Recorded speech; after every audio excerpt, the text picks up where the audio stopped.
Le test de discrimination, aussi appelé testing, permet de déceler des discriminations et l'existence de comportements discriminatoires, souvent dissimulés derrière de mauvais prétextes comme le logement est déjà loué, l'emploi a déjà été attribué, l'entrée de l'établissement est limitée aux membres, etc. Donc, ce mode de preuve consiste à comparer le traitement réservé à des personnes de référence avec celui réservé à des personnes susceptibles d'être discriminées en raison de leur origine réelle ou supposée, de leur âge, de leur sexe, de leur handicap ou religion ou tout autre critère illicite. Le testing nous préoccupe depuis la mise en place du Centre pour l'égalité de traitement. Voilà enfin le débat lancé au Luxembourg. Et la volonté y est pour ne pas en rester là. Un test de discrimination, un testing, consiste à proposer 2 candidats comparables en tout point et qui ne diffèrent entre eux que sur un critère possible de discrimination. Ça va être un des critères de discrimination. Au sens du droit en France, il y en a 18. Au Luxembourg, je ne connais pas exactement. Il y en a 6. C'est la transposition complète de la directive européenne, d'accord. Donc mais bon, on peut faire des extensions. Hein. L'idée est de tester l'influence éventuelle de ce critère, et de ce critère seul, sur les personnes auxquelles le candidat est proposé. Le testing, il permet de mesurer l'existence de risques discriminatoires, ou leur absence. Et dans les choix de pratiques de sélection, en ce qui nous concerne, on est un intermédiaire de l'emploi, et donc c'est dans l'accès au recrutement, l'accès au poste. Alors il y a 2 grands types de testing, on y reviendra plus largement tout au long de la journée. Il y a les testings judiciaires, qui nécessitent qu'il y ait parmi les candidats une victime réelle de discrimination. Et pour pouvoir poser véracité et porter plainte. Et vous avez des testings de diagnostic, qu'on peut aussi appeler testing scientifique, et qui, eux, sont sur du champ expérimental. Et parmi ces testings dits de diagnostic, vous avez les testings sollicités, qui sont les testings qui sont réalisés à la demande des entreprises. On avait pris des petites annonces dans un journal gratuit de personnes sur l'agglomération Messine qui proposaient des appartements. Et puis, à 2-3 heures d'intervalle, on avait donc un étudiant qui appelait la personne en disant bonjour, je suis Ahmed Mohamed, je vous téléphone pour savoir si je pourrais prendre rendez-vous pour visiter votre appartement ce soir parce que je suis intéressé, etc. Puis 2-3 heures, mais sans accent, sans rien, comme je viens de vous le dire là. Hein. Et puis 2-3 heures plus tard, on avait le même étudiant avec la même voix, pas plus d'accent en plus ou en moins, qui disait bonjour Serge Muller, je vous appelle pour savoir si je peux visiter, même phrase, à peu de choses près, pour pas se faire trop démasquer quand même. Et dans plus de 50% des cas, hein, alors on est sur du qualitatif, c'est très fin d'un point de vue scientifique, on pourrait nous reprocher effectivement certaines choses, hein, mais on sentait très bien que dans plus de 50% des cas, pour Ahmed Mohamed, hein, on avait c'est déjà loué, désolé. Alors pour Serge Muller, 3 heures plus tard, c'était libre, hein, il n'y avait pas de souci. Alors il y a en France une loi sur l'égalité des chances en 2006. J'espère que ce n'est pas faux ce que j'ai écrit. On me corrigera si c'est le cas, mais je pense savoir donc le test de discrimination peut servir de preuve devant le juge pénal. Chez nous, il n'y a pas un mot là-dessus. Et l'article 225.3.1 du Code pénal français dit donc la chose suivante. Les délits de discrimination sont constitués, même s'ils sont commis à l'encontre d'une ou plusieurs personnes ayant sollicité des biens, actes, services ou contrats, dans le but de démontrer l'existence du comportement discriminatoire, dès lors que la preuve de ce comportement est établie. C'est un article qui ne figure absolument pas dans notre Code pénal et qui est pour nous totalement inédit. En droit belge, il y avait, selon mes informations, une loi du 25 février 2003 tendant à lutter contre la discrimination, et elle consacrait le test de situation comme mode de preuve. L'article 19 de la loi voulait que lorsque la victime de discrimination invoque devant la juridiction compétente des faits, tels que des données statistiques ou des tests de situation, qui permettent de présumer l'existence d'une discrimination directe ou indirecte, La charge de la preuve de l'absence de discrimination incombe à la partie défenderesse. Or, il y a une nouvelle loi le 10 mai 2007 qui tend à lutter contre certaines formes de discrimination. Eh bien, elle ne mentionne plus le test de situation. Voilà, comme quoi. Mais je pense, sauf si on me contredit, je pense que le test de situation est toujours recevable devant les tribunaux belges. Voilà. Alors, la même question qu'au début, et alors, au Luxembourg, on voit bien, il n'y a pas de texte là-dessus, et il n'y a pas non plus de jurisprudence, comme je vous ai dit, c'est complètement absent. On a d'abord considéré, enfin les tribunaux ont d'abord considéré que le test de discrimination était contraire au principe qui interdit la provocation à commettre une infraction. Vous savez que dans le droit français, comme dans tous les droits européens, on ne peut pas poursuivre une personne qui a commis un délit lorsqu'elle a commis ce délit, alors que elle a été poussée à commettre ce délit par un policier, un gendarme, une autorité, enfin une personne chargée d'une mission de service public. Et c'est vrai que la situation dans laquelle se place le test de discrimination, suivant qu'il est plus ou moins insistant, on peut se rapprocher de l'interdiction à la provocation à commettre une infraction.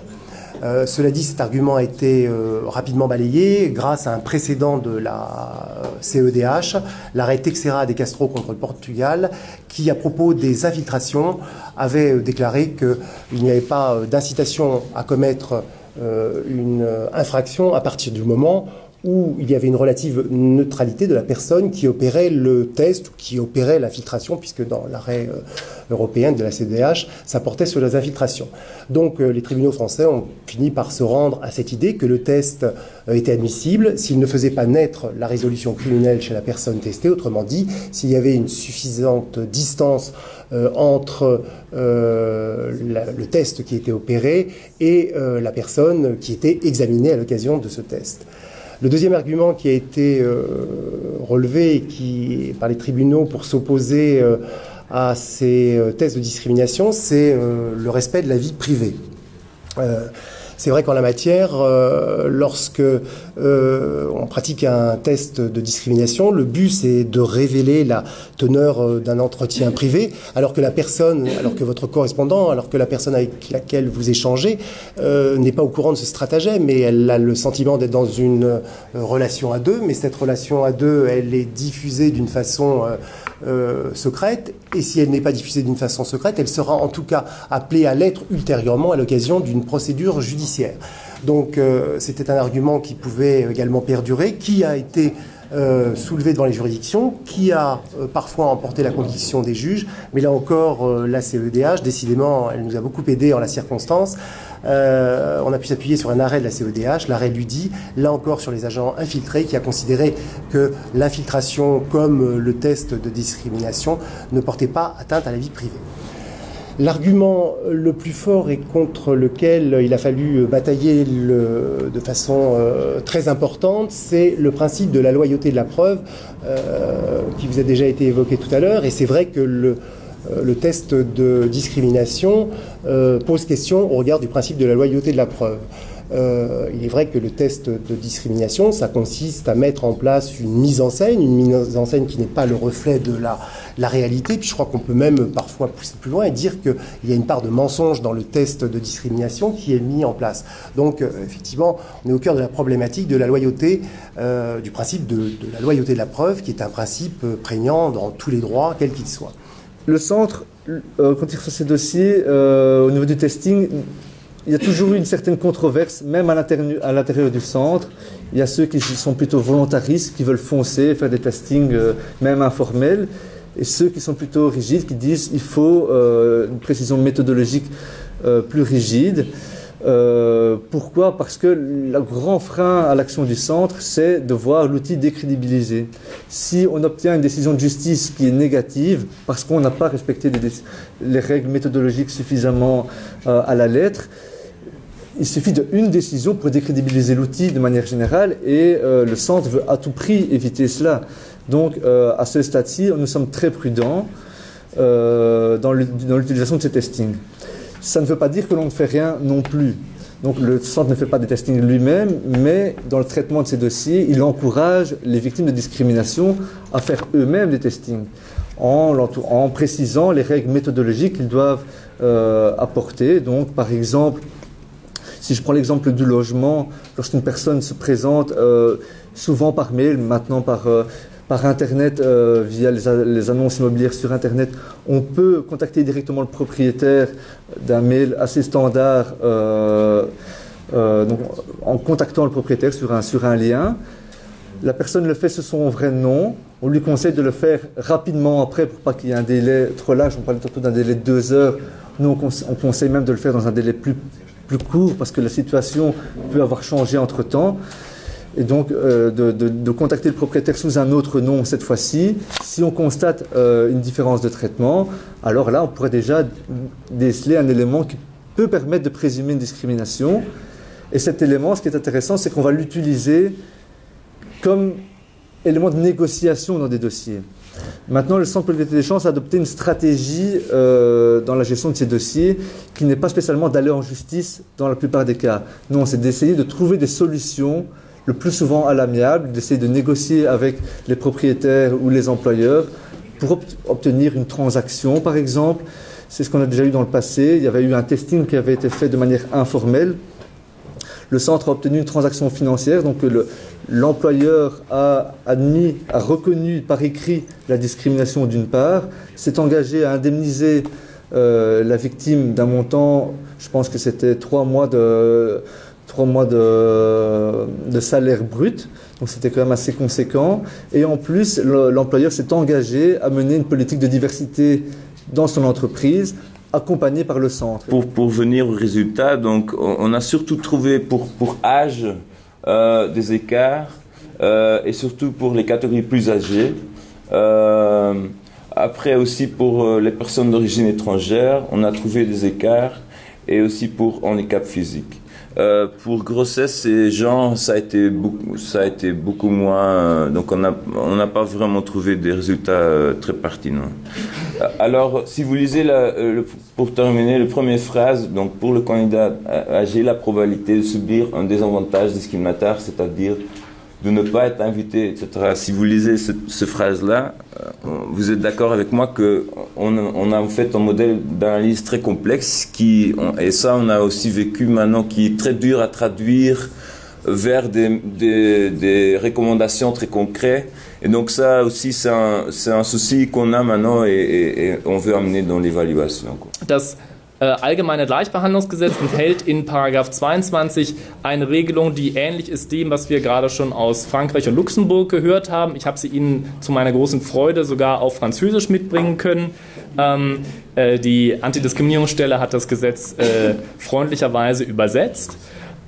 Sie bräuchten es wahrscheinlich aber nicht, weil es letzten Endes auch diesen Gedanken der geteilten Beweislast spiegelt, den Sie bereits aus Ihren eigenen Rechtsordnungen kennen, weil er ja durch die Richtlinien vorgegeben ist. Es geht also darum, dass im Streitfall die diskriminierte Partei lediglich Indizien beweisen muss, die eine Benachteiligung vermuten lassen. In diesem Fall dann die Beweislast kippt und entsprechend die andere Partei voll beweisen muss, dass sie nicht diskriminiert hat. Und Sie können sich schon vorstellen, die Frage, um die es jetzt geht, ist, ob ein Ergebnis eines Testing-Verfahrens ein solches Indiz sein kann. Wir sind uns im Klaren, dass es nicht ein Vollbeweis ist, es ist auch nicht im Rahmen des Strafrechts relevant, es kann lediglich im Bereich der zivilrechtlichen Beweislastregelung von den Grundsätzen abweichen.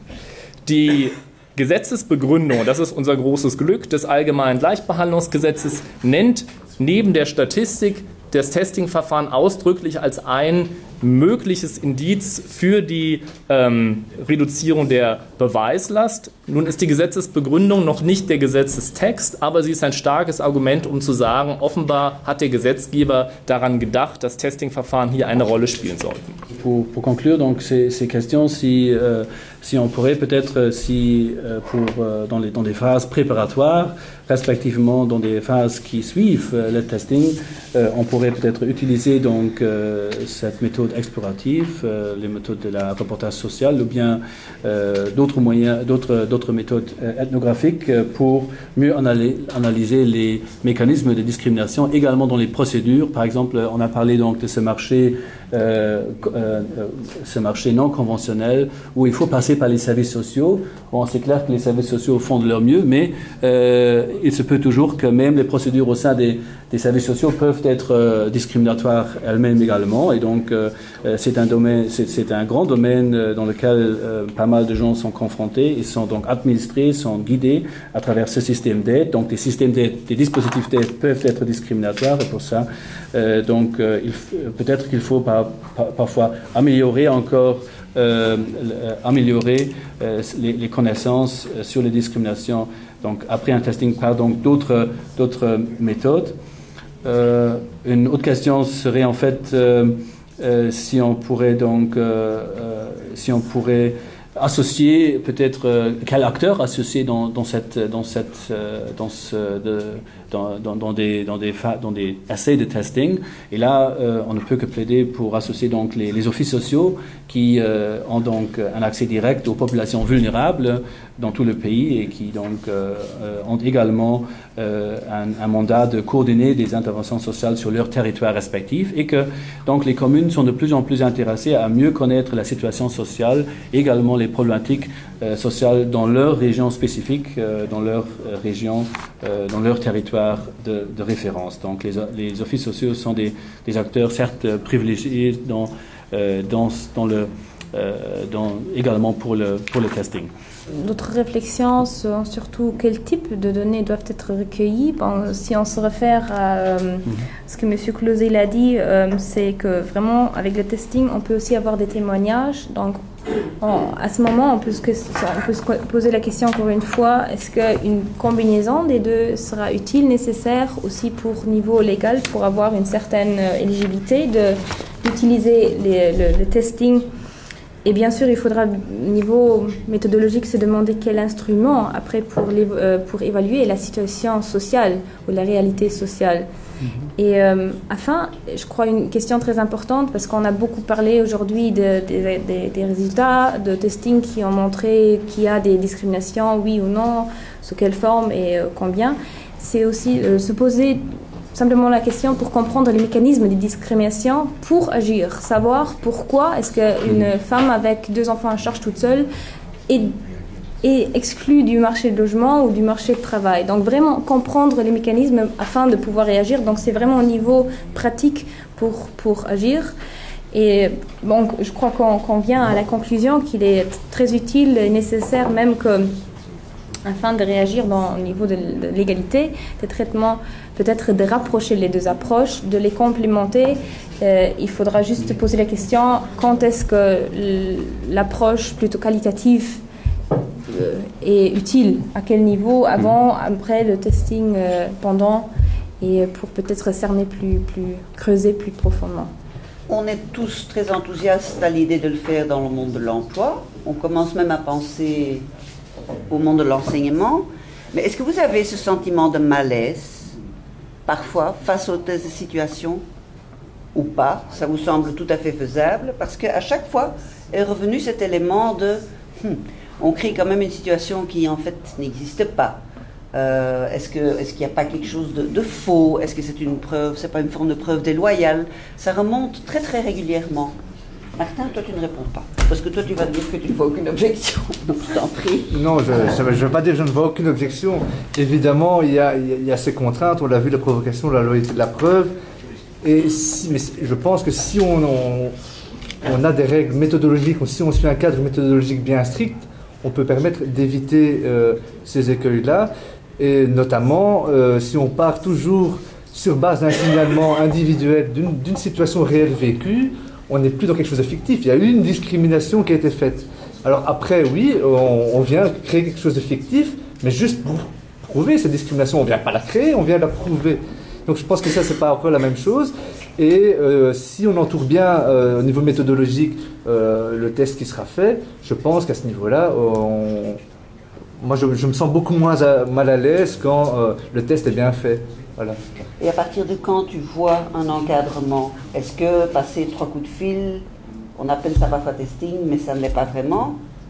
Quel type de testing et quel type d'encadrement pour quel testing? Et le même en droit civil que pour le droit pénal, parce que ça me frappe quand même, en France, exclu au niveau civil, admis au droit pénal. Mais je pense que c'est vrai que l'élément de répétition, plus il y a de la répétition, plus ce sera facile évidemment de dire que le testing est valable.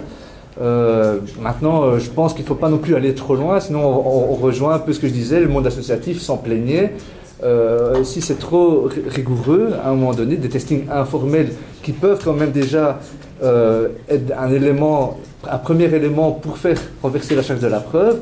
Si on est trop rigide en demandant il faut au moins 5 fois, dans ces cas-là, alors je pense que le testing, il faut un petit peu l'oublier aussi de manière générale. Maintenant, voilà, peut-être... Ça ne vous fait même pas mal à l'aise que ce soit au pénal? Sur le ressenti général du testing, à la fois par la personne qui a opéré le test et par la personne qui a été victime du test, c'est vrai que c'est une question assez judicieuse. Nous, on fait donc exclusivement au pénal des tests de discrimination. Et ces tests de discrimination, on n'est pas là au moment où la personne qui a discriminé et qui a été victime de ce test de discrimination est là pour en prendre connaissance. Donc je ne sais pas quelle est sa réaction. Je pense qu'elle est effectivement estomaquée de savoir qu'elle a fait l'objet d'un test de discrimination qui s'est révélé positif. En revanche, dans les retours, alors nous on demande à la personne dans ce qu'on appelle une notification de charge de s'expliquer sur ce test de discrimination, de dire ben voilà, écoutez, vous avez fait l'objet d'un test de discrimination, qu'est-ce que vous avez à objecter à ce test? D'abord, est-ce que vous le trouvez pertinent? Et deuxièmement, pourquoi, s'il est pertinent, vous avez procédé à un tel choix au cours de ce test de discrimination? Dans les explications que l'on reçoit, nous, donc, qui ne sont pas des réactions immédiates sur la découverte du test, qui se font par écrit dans une réponse à notre notification de charge. Moi, j'ai jamais eu d'exemple de réaction très vive contestant la façon dont on avait opéré le test et contestant non plus l'utilité de ce test. En principe, les personnes qui ont fait l'objet d'un test probant nous répondent pied à pied en essayant de nous expliquer que si elles ont réagi sur ce test de telle façon, c'est pour telle ou telle raison juridique, pour telle ou telle raison de fait, mais jamais le test n'est remis en cause en tant que tel, puisque je crois que en France, il est passé dans les mœurs, dans les mœurs de façon à peu près complète, que ce soit le test scientifique, que ce soit le test à vocation probatoire. Merci. Quelqu'un veut réagir? Moi, je peux juste dire, au Luxembourg, le testing, comme il n'est pas admissible comme moyen de preuve, c'est difficile maintenant d'en discuter concrètement en disant, mais moi je le vois en tout cas au niveau pénal, parce que vous avez appréhendé le niveau pénal, je vois quand même le problème, c'est qu'il y a quand même encore toujours le doute doit profiter donc à l'accusé, donc je vois mal un testing comme seul moyen de prouver la culpabilité d'une personne, étant donné qu'il y a toujours quand même une possibilité, et difficile alors à prouver, que c'est uniquement sur des critères discriminatoires qui peuvent ressortir du test de discrimination qu'une décision a été prise. Donc je pense que le testing laisse quand même toujours un certain doute. Et donc à ce point de vue-là, s'il n'y a pas d'autres faits qui puissent corroborer donc, le testing, moi en tant qu'avocat, j'ai quand même du mal à admettre qu'un seul testing puisse amener donc à une condamnation au pénal, alors qu'il y a toujours des doutes possibles à ce niveau-là. Ja, vielen Dank. Ich kann da gleich anschließen, weil ich glaube, das ist auch genau die Erfahrung der Testing-Verfahren, die ich Ihnen dargestellt habe im Hinblick auf Diskotheken. Man kann endlich mal was tun. Es gibt gerade bei den Betroffenen diese Ohnmacht, Sie haben das ja auch genannt, man ist dem hilflos ausgeliefert, und ich kann auch nur, war ja derjenige, der eher ein bisschen skeptisch argumentiert hat, was jetzt die Verwertbarkeit vielleicht angeht, auch was die Frage staatliche Stellen angeht. Aber ich würde auf jeden Fall auch raten, allen NGOs macht Testing-Verfahren. Einerseits ist das, glaube ich, auch ein gutes Instrument, um den Betroffenen zu zeigen, man kann sich dagegen wehren, man kann sich auch neue Bündnispartnerinnen nochmal erschließen. Das lief zum Beispiel in Leipzig, in einer deutschen Stadt, zusammen dann mit den Studierendenorganisationen vor Ort. Die haben dann mitgemacht und dann lassen sich ganz neue Zielgruppen sozusagen auch für die Antidiskriminierungsarbeit erreichen. Und auch was die Reaktion angeht, da kann ich mich auch nur meinem Vorredner anschließen, die Gaststätten und die Diskotheken, die haben natürlich Angst vor dieser negativen Medienaufmerksamkeit und dann reagieren sie völlig unabhängig von der Frage, ob sie dann zu 500 € verurteilt worden sind oder nicht. Das ist nicht entscheidend, aber diese mediale Aufmerksamkeit ist ein ganz wichtiger Punkt. Also darum, ich glaube auch, man sollte es einfach mal machen und es ist relativ simpel, diese zum Beispiel schriftlichen Testing-Verfahren, die kann eine Person im Grunde alleine starten, dann braucht man gar keinen großen Aufwand zu betreiben. Ich wollte noch einen Satz zur Bildung sagen, weil ich da vielleicht ein bisschen missverstanden worden bin. Ich wollte das nicht als nicht relevant darstellen. Ich wollte nur sagen, das ist ein sehr schwieriger Bereich. Also ich habe im letzten Jahr mich mit Diskriminierung im Bildungsbereich in Deutschland beschäftigt. Da kann man natürlich solche Schulvergleichstests machen, aber wir haben ja in der Schule in der Regel nicht das Zugangsproblem, wie man es auf dem Wohnungs- oder Arbeitsmarkt hat, dass man sagen kann, ein Schüler so, ein Schüler so, und dann gucken wir mal, ob die beiden einen Platz in der Schule bekommen. Das ist ja nicht das Problem, sondern es sind ja viel subtilere, komplexere Diskriminierungsstrukturen. Das geht dann um die Bewertung. Wie wollen Sie da eine Testing-Situation jetzt jenseits von schriftlichen Arbeiten hinbekommen? Ein Schüler, eine Schülerin, die über ein Jahr lang von einem Lehrer bewertet wird, schlechter behandelt wird, weniger Aufmerksamkeit bekommt, das ist, glaube ich, sehr schwer. Also dieser Bildungsbereich, den habe ich vielleicht deswegen ein bisschen ausgeklammert, weil der mir einfach als sehr schwierig für Testing-Verfahren erscheint. Das heißt nicht, dass man nicht das, was man tun kann, auch machen sollte, aber ich glaube, das Problem liegt ein bisschen in der Struktur des Bildungssektors. Je crois que tout ça, ça rentre finalement dans le grand objectif commun à tous, qui est celui de comment réduire la discrimination, et qu'on a affaire à un ensemble de dispositifs et donc à différentes formes de testing et différents types d'outils, et le CV anonyme en est un. Donc je crois qu'il ne faut pas prendre un outil pour le remplacer à la place d'un autre, mais plutôt envisager comment tous ces outils, comment tous ces dispositifs peuvent cohabiter en fonction des situations, des acteurs, des personnes. Et je voudrais juste revenir sur le processus de la discrimination. C'est quoi la discrimination en fin de compte, et d'un point de vue psychosocial? C'est quelque chose qui est en nous tous. Hein. On a toutes et tous été déjà discriminants, peut-être discriminatoires si on fait la différence avec le versant juridique, et puis on le sera certainement toutes et tous aussi un jour. Et tout commence avec la catégorisation. C'est une forme de réaction en chaîne, parce que pour comprendre le monde dans lequel on vit, on est obligé de ranger les gens dans des boîtes. Et ça, on l'apprend tout petit. Donc on va apprendre à distinguer un homme d'une femme, puis ça va se retrouver dans notre tête dans deux boîtes différentes, et ainsi de suite pour tout le reste qui va se mettre en place au fur et à mesure qu'on va grandir. Et ça, on a besoin de ça, parce que notre cerveau fonctionne comme ça. Sauf que le revers de la médaille, c'est que ça fabrique juste après du stéréotype, et ça brouille un petit peu les cartes. On a l'impression, à partir du moment où on a mis les gens dans cette case-là, qui sont tous un petit peu pareils, d'un certain point de vue. Jusque-là, c'est pas trop dangereux encore. Là où ça commence à devenir un petit peu plus gênant pour la vie en société, c'est quand le stéréotype fabrique du préjugé. Là, le préjugé, c'est quand on commence à dire « Ah bah oui, mais ceux-là, je les aime bien, puis ceux-là, quand même un petit peu moins, pour telle raison. » Et pire encore, et c'est là où les juristes interviennent, et que le testing, du point de vue juridique, est du coup intéressant, peut-être pour faire un électrochoc à un moment donné pour les gens qui ne sont pas là, qui viendront jamais, qui ne veulent pas entendre ce discours-là, qui disent la discrimination, ça n'existe pas, moi je ne l'ai jamais été, France, pays des droits de l'homme, etc., etc.